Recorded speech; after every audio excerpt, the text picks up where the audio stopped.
Par une nuit de tempête dans la campagne du Montana, l'éleveur Tom Sullivan pensait simplement aider une jument Mustang sauvage à traverser une mise-bas difficile. Ce qui aurait dû être un accouchement de routine dans son écurie est devenu un mystère médical qui allait déconcerter les vétérinaires et remettre en question tout ce que la science pensait savoir sur la reproduction équine.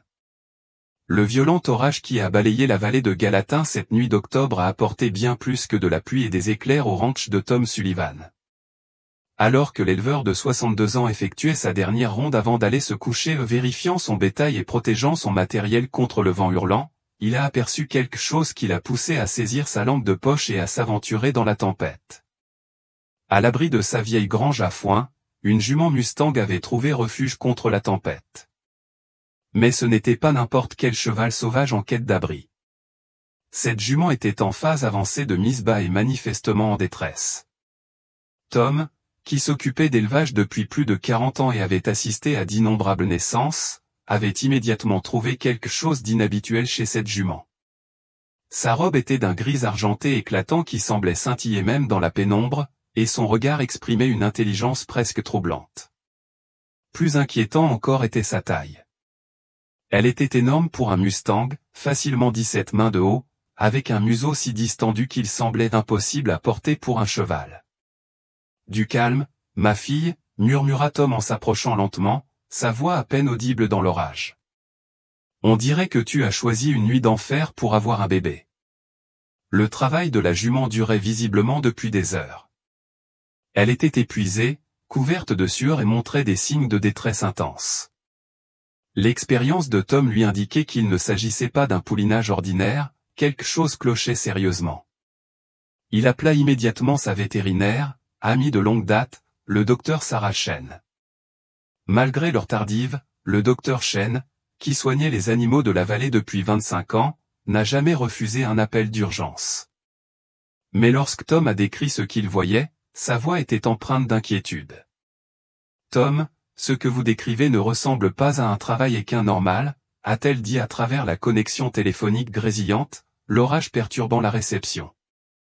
Si le travail est actif depuis plus de 4 heures, le pronostic vital de la jument et de son poulain pourrait être engagé. C'est justement ça, Doc, répondit Tom en observant la jument qui arpentait l'écurie avec agitation. Je crois qu'elle est là depuis bien plus de 4 heures. Vu son apparence, son épuisement. Je dirais qu'elle est en travail depuis hier, peut-être plus longtemps. Les conséquences étaient stupéfiantes. Les juments mettent bas généralement entre 30 minutes et 4 heures après un travail actif, il était pratiquement impossible pour une jument de survivre à un travail prolongé de plusieurs jours. Pourtant, voici la preuve vivante que cela était possible. Le docteur Chen est arrivé 30 minutes plus tard, luttant contre la tempête avec sa trousse vétérinaire d'urgence. Ce qu'elle a découvert en examinant la jument a remis en question tout ce qu'elle pensait savoir sur la reproduction équine.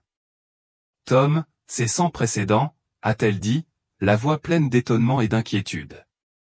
Ses signes vitaux sont stables malgré ce qui aurait dû être un épuisement fatal, et la position du poulain est sans précédent. La jument semblait comprendre l'arrivée des secours. Elle laissa le docteur Chen l'examiner sans résistance, sans que son regard perde son éveil, presque entendu. À mesure que l'examen se poursuivait, la perplexité du docteur Chen grandissait. La position du poulain est totalement inappropriée pour la mise bas, expliqua-t-elle à Tom, mais le plus étrange, c'est que la jument ne semble pas être dans le niveau de détresse auquel je m'attendais. C'est comme si son corps prolongeait délibérément le travail. Alors que la tempête faisait rage dehors, Tom et le docteur Chen se préparaient à ce qu'ils pensaient être un accouchement assisté difficile, mais finalement routinier. Aucun d'eux n'aurait pu imaginer qu'ils allaient assister à l'un des événements les plus extraordinaires de la médecine vétérinaire, une naissance qui allait remettre en question les fondements même de la biologie et les pousser à remettre en question tout ce qu'ils pensaient savoir sur les mystères de la nature. Le secret de la jument était sur le point d'être révélé, et cela allait changer leur vie à jamais. Tandis que le docteur Chen préparait son équipement, le comportement de la jument devint de plus en plus inhabituel. Au lieu de l'agitation et de la détresse typique d'un travail prolongé, elle semblait attendre quelque chose, comme si elle avait délibérément choisi ce moment et ce lieu pour accoucher. « Tom, Je dois appeler le docteur Rodriguez de l'université, dit le docteur Chen. Son examen révélait des complications qu'elle n'avait jamais rencontrées. Ce que je ressens ne correspond à aucune présentation normale d'un poulinage. Le docteur Miguel Rodriguez, chef du service d'obstétrique vétérinaire de l'université d'État du Montana, arriva 2 heures plus tard, malgré des conditions de route difficiles. Ce spécialiste de 54 ans avait mis au monde des milliers de poulains au cours de sa carrière, mais le cas décrit par le docteur Chen au téléphone l'avait suffisamment intrigué pour entreprendre ce dangereux voyage. « Montrez-moi à quoi nous avons affaire, » dit-il en entrant dans l'écurie, immédiatement frappé par la taille inhabituelle de la jument et l'intelligence qui se lisait dans son regard. Son examen dura près d'1 heure, et son expression devint de plus en plus perplexe à chaque minute qui passait. « Sarah, Tom, dit-il finalement, ce que je vais vous dire défie toute explication médicale. Cette jument est porteuse d'une maladie qui ne devrait pas être possible. » La jument semblait écouter, ses oreilles étaient dressées vers l'avant, témoignant d'une compréhension évidente. Lorsque le docteur Rodriguez s'est approché avec son échographe, elle s'est positionnée de manière à lui offrir un accès optimal, comme si elle savait exactement ce qu'il devait faire. « Regardez ça », dit le docteur Rodriguez en désignant l'écran d'échographie. Le développement fœtal est complètement anormal, la taille, la structure osseuse, même la position des organes, rien de tout cela ne correspond à la génétique équine typique. Tom étudia l'image granuleuse. « Qu'est-ce que tu dis, Doc? Que ce n'est pas un poulain normal? » « Je dis simplement que cette jument semble posséder des caractéristiques qui ne correspondent à aucune génétique équine connue, » a répondu le docteur Rodriguez. La structure squelettique présente des proportions que je n'ai jamais vues, et il semble y avoir des systèmes organiques supplémentaires. Le docteur Chen a vérifié les réglages de l'échographie, se demandant si un dysfonctionnement de l'équipement pouvait expliquer ces résultats anormaux. Mais des examens répétés ont confirmé les conclusions du docteur Rodriguez, ce qui se trouvait à l'intérieur de la jument ne ressemblait à rien de ce que l'on trouve dans la littérature vétérinaire. Il y a autre chose, a ajouté le docteur Rodriguez, la voix basse. Le rythme cardiaque et l'activité cérébrale du fœtus sont extraordinairement avancés. Nous observons un développement neurologique qui n'apparaîtrait normalement que plusieurs semaines après la naissance. Le travail de la jument s'est soudainement intensifié, mais au lieu de se débattre de manière chaotique, ses mouvements étaient contrôlés et déterminés. Elle semblait participer activement à la mise bas, témoignant d'une conscience et d'une intelligence remarquables.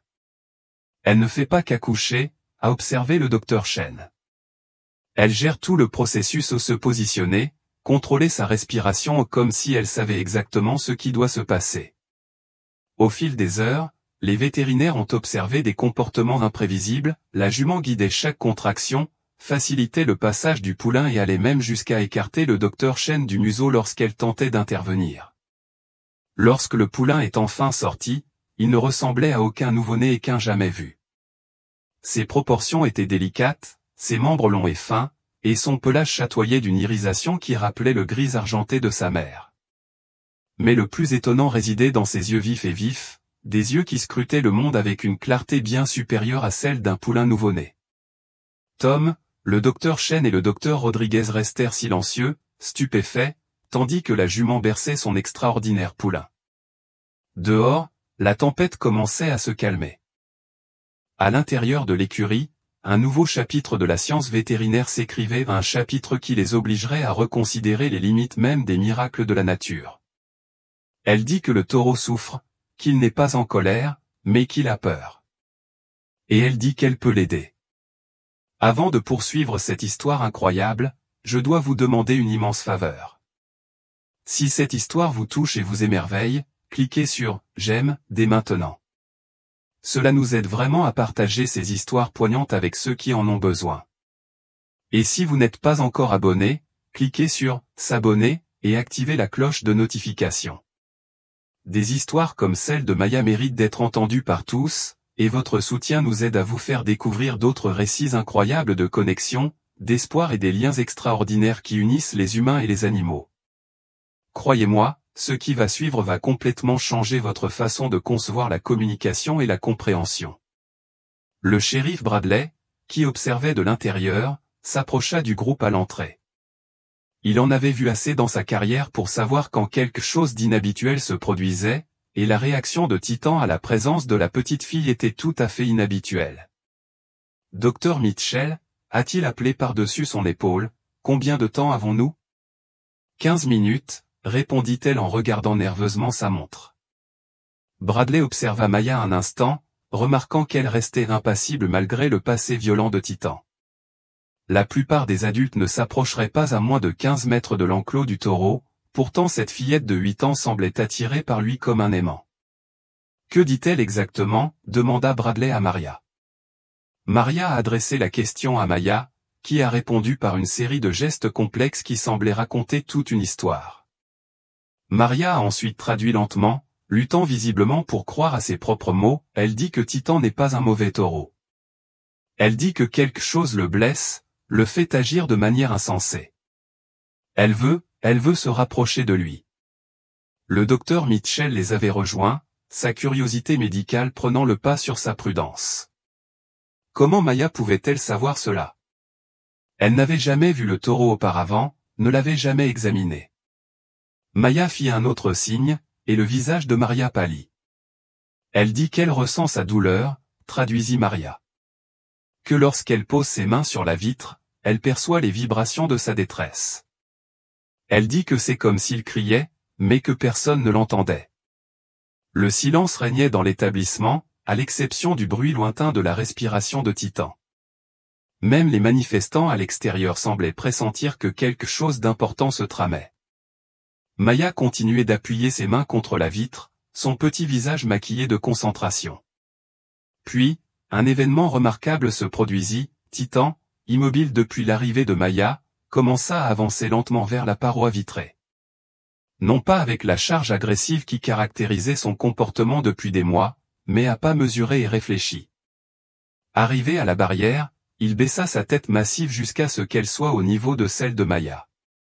Il se tenait là, séparé par une vitre renforcée, un taureau condamné et un enfant sourd communiquant dans un langage que ni la science ni l'expérience ne pouvaient expliquer. Tandis que Titan pressait sa tête massive contre la vitre, Maya entama ce qui ressemblait à une conversation non pas avec des mots ou des sons, mais avec quelque chose de bien plus profond. Elle plaça ses deux paumes à plat contre la vitre, là où la tête de Titan reposait de l'autre côté. Ses yeux se fermèrent de concentration, et ceux qui l'observaient purent voir son petit corps se mettre à trembler légèrement, comme si elle recevait un signal à travers les vibrations de la vitre. « Que fait-elle » murmura le shérif Bradley, craignant de briser le sort qui leur était lancé. Le docteur Mitchell, son esprit scientifique peinant à assimiler ce qu'elle observait, s'approcha. « Je ne sais pas, mais regardez les signes vitaux de Titan. » Elle désigna un appareil de surveillance qui avait été fixé pour surveiller le niveau de stress du taureau. Les valeurs, qui montraient des pics irréguliers depuis des semaines, commençaient à se stabiliser. La tante de Maya, Maria, observait avec stupeur sa nièce effectuer une série de mouvements délicats des mains contre la vitre. Il ne s'agissait pas de gestes traditionnels du langage des signes, mais de gestes plus primitifs, plus instinctifs. C'était comme si elle peignait des images invisibles avec ses doigts, racontant une histoire que seul Titan pouvait comprendre. La réaction du taureau fut immédiate et stupéfiante. Sa respiration, jusque-là rapide et agitée, commença à ralentir. L'expression sauvage et paniquée de son regard laissa peu à peu place à une expression qui ressemblait presque à du soulagement. Pour la première fois depuis son arrivée au centre, le corps massif de Titan se détendit. « C'est impossible », souffla le docteur Mitchell. Son taux de cortisol chute. Son rythme cardiaque se normalise. C'est comme si elle le sédatait. Mais Maya n'en avait pas fini. Elle commença à émettre de douces vibrations avec sa gorge pas vraiment des sons, puisqu'elle ne les entendait pas, mais les sensations physiques que les sourds utilisent parfois pour communiquer avec les animaux. Les vibrations parcoururent son corps, ses mains et pénétrèrent dans le verre. Titan répondit en s'abaissant au sol, sa silhouette imposante se calmant avec une douceur surprenante. Il garda la tête appuyée contre la vitre, les yeux rivés sur Maya avec ce qu'on pourrait qualifier de confiance. Le shérif Bradley consulta sa montre. « 10 minutes, dit-il d'un ton pressant. Maria, ajouta-t-il, demande-lui ce qu'elle ressent. Que captait-elle? Maya ouvrit les yeux et commença à signer rapidement, ses petites mains s'agitant avec une urgence croissante. Le visage de Maria devenait plus incrédule à chaque geste. Elle dit que Titan essaie de lui parler d'une douleur à la tête.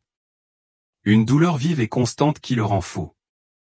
Elle dit que c'est comme si quelque chose était coincé ou quelque chose de métallique et que ça lui faisait mal depuis des mois. Les yeux du docteur Mitchell s'écarquillèrent. Du métal?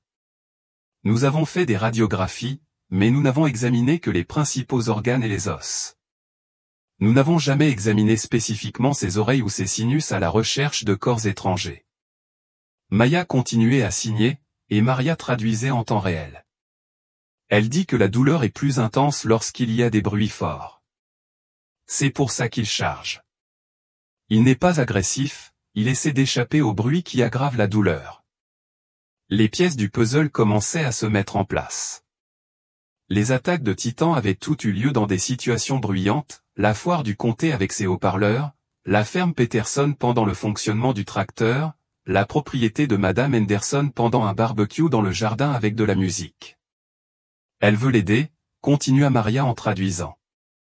Elle dit que si on arrive à sortir le truc en métal, il ira mieux. Mais elle doit s'approcher pour nous montrer où il est.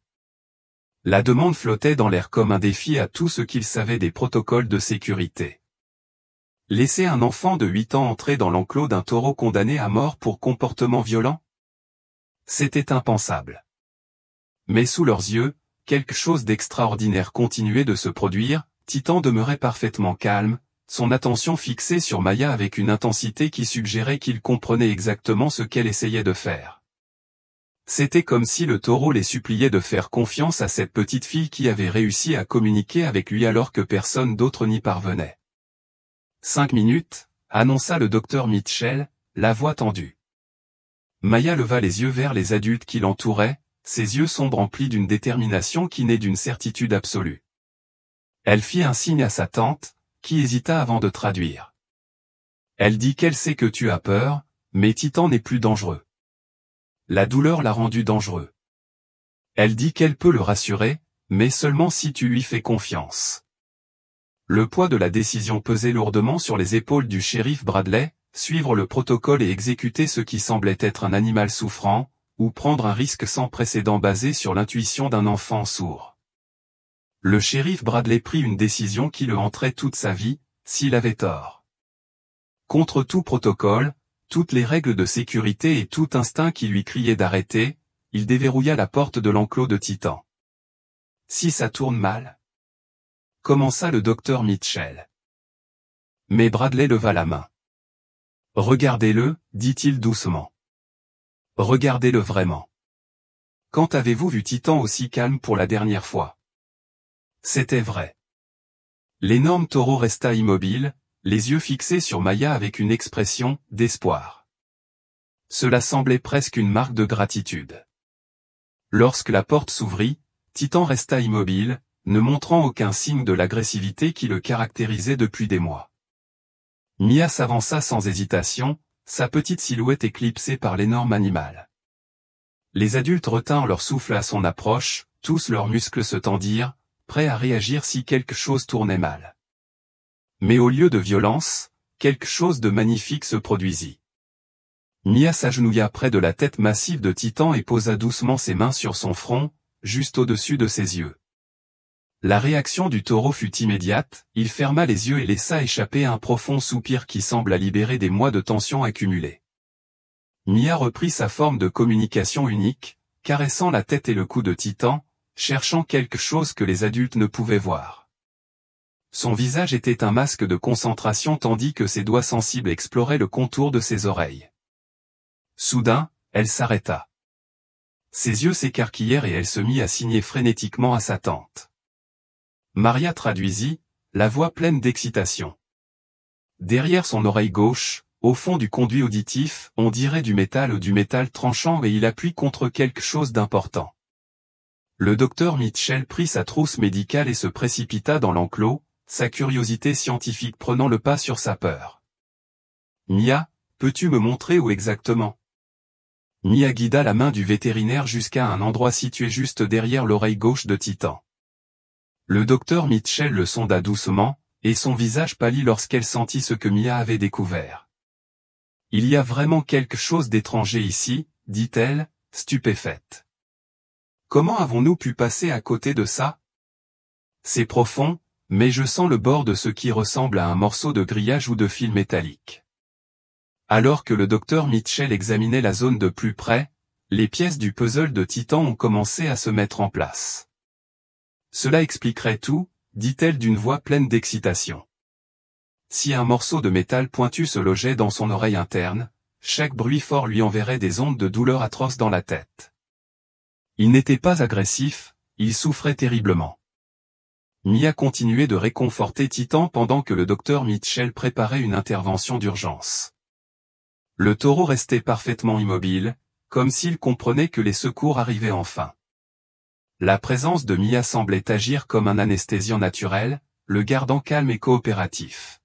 « Je dois l'extraire immédiatement », a annoncé le docteur Mitchell. L'inflammation autour du corps étranger est sévère. C'est incroyable qu'il ait survécu aussi longtemps avec une telle douleur. À l'aide d'outils spécialisés, le docteur Mitchell a entamé le délicat processus de retrait du fragment de métal. Mia ne quittait jamais Titan, ses mains lui prodiguant un réconfort constant pendant que le vétérinaire travaillait. Chaque fois que Titan montrait des signes d'inconfort, Mia ajustait son toucher, sachant précisément comment le calmer. 20 minutes plus tard, le docteur Mitchell a brandi un morceau de clôture métallique dentelé d'environ 2 pouces de long, ses bords tranchants tachés de sang et d'infection. « C'est ce qui le torture, » dit-elle en montrant le fragment au shérif Bradley. « Il s'est probablement logé lors d'une de ses évasions, il y a quelques mois. Chaque bruit, chaque vibration aurait dû lui envoyer une onde de choc douloureuse dans toute la tête. » Comme s'il réagissait à la fin de son tourment, le regard de Titan s'éclaircit pour la première fois depuis des mois. L'expression sauvage et paniquée qui le caractérisait avait disparu, remplacée par la douce intelligence décrite par son premier propriétaire. Mia sourit et commença à faire des signes à sa tante, qui rit à travers ses larmes en traduisant « Il dit merci ». Il se sent redevenu lui-même. La transformation fut remarquable. En quelques minutes, Titan se releva péniblement et commença à se déplacer dans l'enclos, mais ses mouvements étaient différents. Curieux, doux, explorateur. Il s'approcha de chaque adulte avec prudence mais sans agressivité, reniflant leurs mains comme un chien massif et doux. Lorsqu'il arriva près de Mia, il baissa la tête et la caressa doucement, un geste de gratitude qui fit monter les larmes aux yeux de tout le monde. La petite fille qui ne pouvait pas entendre avait écouté mieux que quiconque, et sa façon unique de comprendre avait sauvé une vie que tout le monde avait abandonnée. Dehors, la nouvelle se répandait rapidement dans la foule, le taureau condamné avait été sauvé non pas par des avocats ou des manifestants, mais par une fillette sourde de 8 ans qui avait entendu son cri silencieux à l'aide. Qu'auriez-vous fait à la place du shérif Bradley, suivre les règles ou faire confiance aux dons extraordinaires d'un enfant?